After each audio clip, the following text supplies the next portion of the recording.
Stop. Don't touch his chest. Don't run your fingers through his hair. Don't even think about that slow, tempting caress you've been planning, because the truth is, his body isn't the part that will make him truly surrender to you. The real part? It's invisible. You can't see it in the mirror. But if you touch it right, he'll feel like you've reached straight into his soul, and he won't want to let you go. Most women think physical touch is the key to deep attraction. Sure, it feels good. But the kind of surrender I'm talking about happens when you touch something deeper. His emotional core, the place where his dreams live, where his fears hide, where his sense of purpose burns. That's the switch. And when you flip it, every wall comes down. He stops guarding himself. He starts opening up in ways he doesn't with anyone else. That's when you become unforgettable. Not because you touched his skin, but because you touched him. A man's body might follow desire, but his soul will only follow a woman who touches his mind. Let that sink in for a moment. We've been told so many things, haven't we? That to get a man's attention you need perfect hair, the right heels, and a flawless waist-to-hip ratio. That seduction lives in the curve of your body, the flutter of your eyelashes, or the shade of your lipstick. But what if I told you that's the biggest lie you were ever taught? Because the truth is, the most powerful part of a man isn't his body. It's something you can't see. It's the quiet place behind his eyes, the inner world he hides even from himself, his private kingdom, his storms, his stories. And if you want him to truly surrender, not just flirt, not just follow, not just imagine, but surrender, you don't touch his skin, you touch his mind. If this already feels true deep inside you, hit that like button right now and subscribe, not for me, but for you. Because what we're about to explore isn't just dating advice, it's a complete shift. Once you see this clearly, you'll stop chasing affection and start attracting it naturally. Picture this. You walk into a room. You're not the loudest. You're not even the one most dressed up. Yet somehow, heads turn. Not because you're showing more skin, but because you're radiating something else. A quiet power that speaks louder than any outfit. A presence that can't be explained, but can only be felt. That's not an act, and it's not a trick. That is real feminine sacred power. Most women try to impress with what they wear. The unforgettable ones? They impress with what they make someone feel. Somewhere along the way, society handed you a shallow playbook. Be attractive, be easygoing, be desirable, but never too deep, never too strong, never too real. And yet here you are, doing everything you were told would work, and still wondering why the connection fades, why the chase ends, why the man who seems so drawn to you now seems distracted. The truth might sting a little. He didn't lose interest in you. He never truly saw you in the first place. Carl Jung once said, "Your vision will become clear only when you look into your heart." Who looks outside dreams. Who looks inside awakens. When you understand that a man's true connection begins in his mind, the world behind his confidence, his humor, his charm, everything changes. You don't have to seduce with your body when you can live in his thoughts. You don't have to raise your voice when your silence can echo in him for hours. And I know what you might be thinking, but what if he doesn't respond? Then he simply wasn't meant to receive you, because this kind of energy doesn't chase. It doesn't beg to be chosen. It is the choice. And once you learn to reach him here, points to head, his heart and his hands will follow, not as a strategy, but as a natural reaction. The woman who knows how to touch a man's mind doesn't compete. She doesn't put on a show. She simply exists in her truth. And that's exactly why he can't forget her. The real spark isn't just visual. It's emotional memory. He won't truly crave your body until he craves how you make him feel. Most women are too focused on being seen to ever be truly felt. Think about that for a moment. You've been told that visual appeal is everything. That a man's desire is all about what he sees. The right photo, the perfect pose, the curve of your hips. But here's what they don't tell you. Attraction might start with what he sees, but obsession starts with what he feels. Because what he sees might catch his attention, but what he feels will carve your name into his memory. Imagine walking down a hallway lined with dozens of paintings, bold colors, perfect symmetry, flawless technique. They're all beautiful, polished, safe, but one painting stops you in your tracks. It's not the biggest or the brightest, but it moves you. There's something about it that whispers instead of shouts, and long after you've left the hallway, that's the one you remember. Why? Because it made you feel something. That's you. You don't have to be the most perfect, filtered, edited version of femininity. You need to be the woman who leaves an emotional imprint. That look you give him that says more than words ever could. That moment of silence that stays with him longer than a dozen clever lines. The unconscious mind doesn't care about perfect. It craves truth.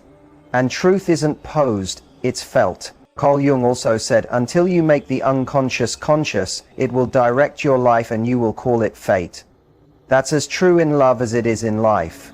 If you keep chasing approval by performing, if your worth depends on whether he replies, if your confidence rises and falls with his attention, you're living on autopilot. You're appealing to the surface when what you crave is a connection deep beneath it. Ever wonder why some women can leave a man completely captivated with just one sentence, while others can't get a reply after days of trying? It's not luck. It's about emotional atmosphere. It's the woman who can walk into a room and shift the energy just by being there. Not louder, not dressed more provocatively, just more real. He may not even understand why he's drawn to you, but he feels it. It's in the calm you bring when others are trying too hard. It's in the way you're present when others are performing. It's in your ability to say less and still be heard more. A man might enjoy what you show him, but he will never forget how you made him feel. Let that sink in, because this is where the game changes. You don't need him to look at you longer. You want him to feel you after you've walked away, when he's alone, when it's quiet, when he's going about his day and suddenly your voice, your look, your energy enters his mind uninvited. That's emotional imprinting. And that's where real desire comes alive. So ask yourself, are you being noticed or are you being remembered? When you stop trying to impress and start expressing your energy through presence, you become unforgettable. Not because you forced it, but because it's simply who you are. This isn't about being the fantasy. It's about touching the part of him he didn't think anyone could reach. And here's the deeper truth. If you can speak the language of his unconscious, you don't just start a connection. You ignite a fire he didn't even know existed. If you talk only to his logical mind, you might keep his interest. But if you speak to the deeper part of him, the one holding dreams he hasn't voiced, wounds he hasn't healed, fears he hasn't admitted, you own his fascination. The man you see on the outside, with all his habits and charm, isn't the whole man. The real man lives in the quiet spaces beneath the surface. And that's the part of him you need to reach if you want a connection that lasts. It speaks in images. Read that again. It doesn't speak English. It speaks in symbols, emotions, and energy. So if you want to reach that deeper part of a man, the part that gets hooked and starts replaying moments with you over and over when you're not around, you don't need perfect words. You need the right frequency. Let me give you a picture. Imagine you're standing in a forest, it's quiet, the air is still. Then you strike a tuning fork. You don't shout, you don't dance, you simply vibrate. And that sound travels, it moves through the air, wakes birds from branches, and changes everything around, without you saying a single word. That's what it feels like when a woman speaks from a place of emotional tuning. Her words may be few, her voice may be soft, but what she says stays, because the feminine isn't about force, it's about being felt. Here's where a lot of women panic. They think, what if he doesn't understand? What if I need to spell it out? What if I seem too deep or too much? Listen closely. If a man is ready for depth, he doesn't need you to water yourself down.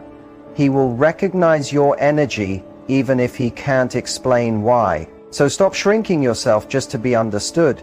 Start speaking in your natural emotional language. He doesn't need another clever line. He needs something real, something that quietly tugs at his memory. That moment when your eyes met and he couldn't figure out why it hit so hard. That's the moment he takes to bed with him. That's the moment he thinks about in the middle of a meeting. That's what he comes back to when every other connection feels empty. When you speak using emotional images, when you weave meaning into moments, you don't just create a spark, you plant a symbol.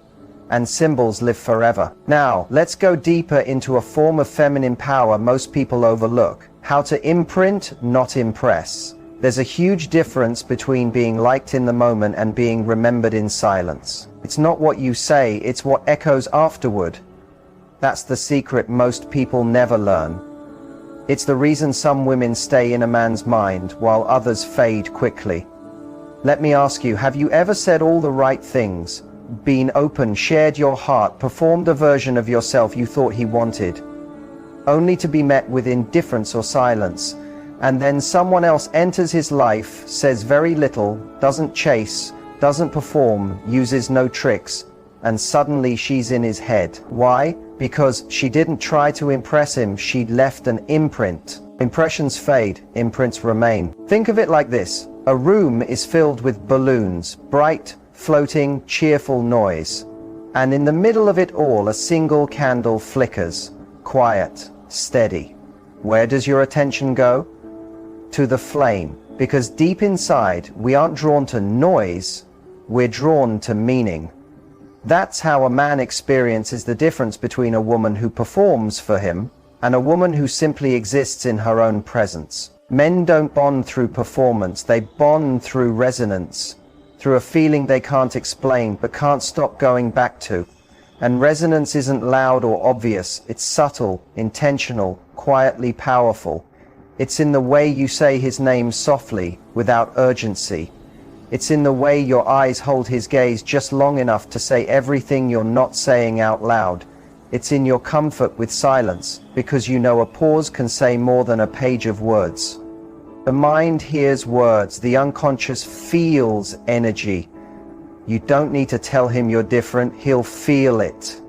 That's where storytelling comes in. Not the public kind you post online, but the kind you slip into moments. The way you phrase something, so it paints a picture. The way you create an emotional space without asking for anything in return. For example, instead of saying, "I like talking to you," you might smile and say, "Conversations with you feel like slow jazz in a thunderstorm." You didn't just tell him a feeling, you gave him a scene. You created a sensation. Now that line isn't just heard, it's stored in his mind with texture, because the woman he remembers isn't the one who tried hardest, it's the one who made him feel something real without even trying.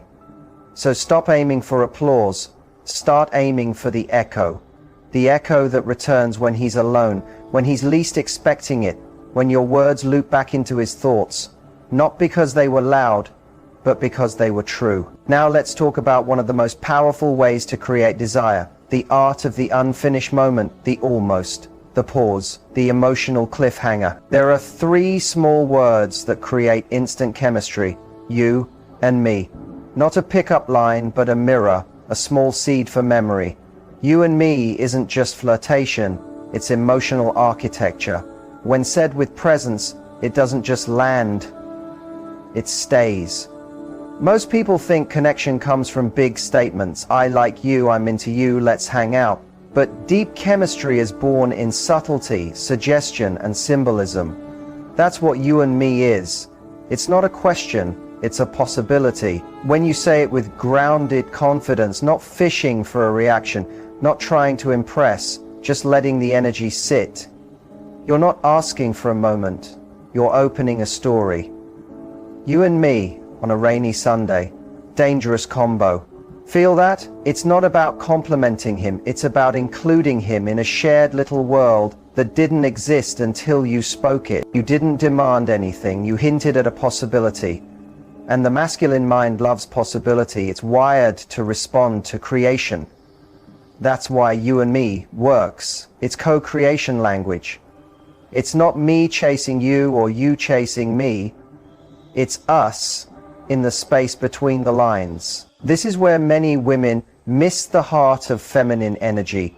They think seduction is about being admired from a distance, but true feminine power isn't about standing on a pedestal. It's about pulling him into a moment he didn't even know he needed. You're not trying to seduce him. You're building the memory he'll replay while driving, working, or scrolling his phone, when suddenly, damn, you and me. He won't know why it stuck, but it will, because it didn't land in his ears, it dropped straight into his unconscious, Carl Jung said. The meeting of two personalities is like the contact of two chemical substances. If there is any reaction, both are transformed. When you say you and me with intention, with calm energy, and with that half smile that says, I'm fine with or without your response, you become the catalyst. You don't chase transformation, you spark it. And make no mistake, this isn't about being cute.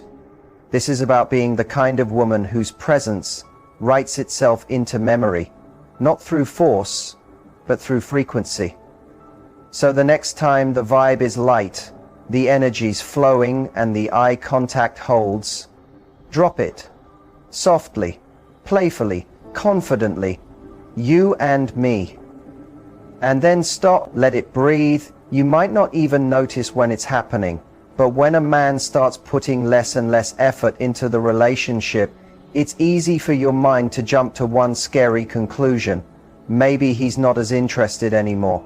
But before you go down that path, it's important to remember that attraction isn't just about looks or passion. It's also about how we respond to someone's energy and how that energy makes us feel in return. When his interest feels like it's fading, your natural reaction might be to try harder, give more, and chase that closeness you used to feel. The problem is, this often has the opposite effect. Instead of bringing him closer, it can make you feel more stressed, more anxious, and less like yourself. And the truth is, men respond differently when they sense this shift in you. The thing about attraction is that it's not fixed, it's alive, and it needs feeding. But feeding it doesn't mean overwhelming the other person or doing all the work yourself. It's about creating space for desire to grow naturally again. When you sense him pulling away, the instinct to fill that gap with extra effort is strong, but it's not always the best move. This is where knowing your value becomes so important. When you start acting from a place of confidence instead of fear, you change the dynamic. Instead of trying to hold him tighter, you allow him the space to notice what's missing and feel drawn back toward you. Sometimes this means focusing more on your own life for a while, your hobbies, your friends, your goals. Not to make him jealous, but to reconnect with your own sense of happiness and self-worth. When you're fulfilled on your own, you naturally become more magnetic. The energy shifts from I need you to I'm happy with or without you. And that's incredibly attractive. Men often find themselves re-engaging when they realize they're not the only source of your joy. It's also about communication, but in a way that's calm and honest. Instead of accusing him or making it a big fight, you can express how you've been feeling and what you miss in the relationship. This opens the door for him to step up without feeling attacked. When you pair this with giving him space to meet you halfway, you create the conditions for the spark to return. It's not about playing games. It's about making sure you're not the only one carrying the weight of connection. Of course, there will be times when his distance is a sign of something deeper, and you have to be ready to face that too. If he's consistently unwilling to meet your needs or invest in the relationship, knowing your worth means having the strength to walk away. This isn't about punishing him. It's about protecting your own emotional well-being. Staying in a one-sided relationship slowly drains your confidence, while stepping away opens the possibility for something healthier and more balanced in the future. Attraction grows best in a space where both people are contributing, both are interested, and both are still curious about each other. When you feel that curiosity fading, the best thing you can do is step back into your own power. By shifting the focus from fixing him to building yourself up, you change the energy of the relationship completely. Sometimes That shift is exactly what wakes him up to what he's been taking for granted. And if it doesn't, then you've already taken the first step toward building a life where your happiness isn't dependent on someone else's attention. Sometimes, the smallest changes in your behavior can completely shift the energy between you. When you're used to giving him constant attention, always checking in, and being available at every moment, pulling back just slightly can have a huge impact. This isn't about ignoring him or pretending you don't care. It's about breaking the pattern so the dynamic between you feels fresh again. If every moment with you feels predictable, he can start taking it for granted. But when you create a little mystery, when you have parts of your life that don't always involve him, it sparks curiosity again. He starts to wonder what you're doing, what you're thinking, and it reminds him of the early days when there was still more to learn about you. One of the most attractive things you can do is keep growing as a person. When you focus on your own development, learning new skills, taking care of your body, exploring your passions, you're showing him that you're not standing still. You're becoming an even more interesting and confident version of yourself. That kind of growth is magnetic. It sends the message that you're with him because you choose to be, not because you have to be. People are drawn to those who are constantly evolving, and when you bring that energy into the relationship, it naturally draws him closer. It's also worth remembering that relationships go through natural cycles. There are times when passion is intense and times when it feels calmer. This doesn't always mean something is wrong. It's part of how long-term connection works. The important thing is how you respond when those quieter moments come. If you see them as a chance to reconnect with yourself and bring fresh energy into the relationship, you can use those phases to actually strengthen the bond instead of weakening it. Another thing that often reignites a man's interest is when you let him miss you. This might sound simple, but it's powerful. When you're not always there at the drop of a hat, he gets the chance to appreciate you more. It's in those moments apart that he remembers the little things he loves about you. Distance can make the heart grow fonder if you use it wisely. That means creating time for yourself and allowing him to do the same without fear that it will pull you apart. And when you do come back together after time apart, be fully present. Share your experiences, listen to his, and enjoy the moment without distractions. When you bring genuine joy, laughter, and warmth into those interactions, it reinforces the idea that time with you is something special. That's the kind of energy that makes him want to be around you more.